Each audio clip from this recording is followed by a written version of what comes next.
रोल्पा जिल्लामा अवस्थित यो जलजलामा चाहिँ हजारौं दर्शनार्थीहरूको भिडको लैरो लागेको छ। यो देख्न सक्छौँ हामीले चाहिँ। यहाँ चाहिँ प्रापूर्व कालदेखि नै देवताले बास गर्दै आएको ठाउँ हो भन्ने जनविश्वास मानिएको छ। यहाँ चाहिँ विभिन्न जिल्लाबाट दर्शनार्थीहरू आउने क्रम बढ्दै गएको छ। यो देख्न सक्छौँ हामीले चाहिँ। यो चाहिँ एउटा पर्यटकीय स्थलका रूपमा पनि प्रख्यात मानिएको छ। यो देख्न सक्छौँ, रमणीय दृश्य यहाँ देख्न सक्छौँ। र यहाँ चाहिँ जे माग्यो त्यही पुरा हुन्छ भन्ने जनविश्वास रहेको छ। यो देख्न सक्छौँ।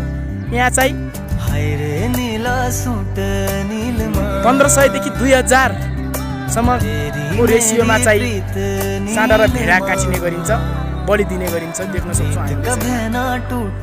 कोही कतै त कोही कतै छुट्टै पहिचानको रूपमा आफ्नो आफ्नो गन्तव्यमा हिँडिरहनु भएको छ। यो देख्न सक्छौँ हामीले चाहिँ।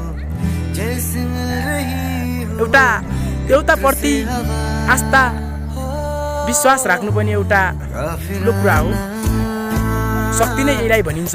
देख्न सक्छौँ रोल्पा जिल्लाको एकदमै बाटोमा आउँदाखेरि जति कठिनाइ कमजोरी हुन्छ, तर त्यो चाहिँ यहाँ जलजला पुगिसकेपछि मनको आनन्द छुट्टै बेग्लै हुन्छ। वारिपारि हरियाली अनि बीचमा चाहिँ देवताको थान देख्न सक्छौँ हामीले चाहिँ। एकदमै रमणीय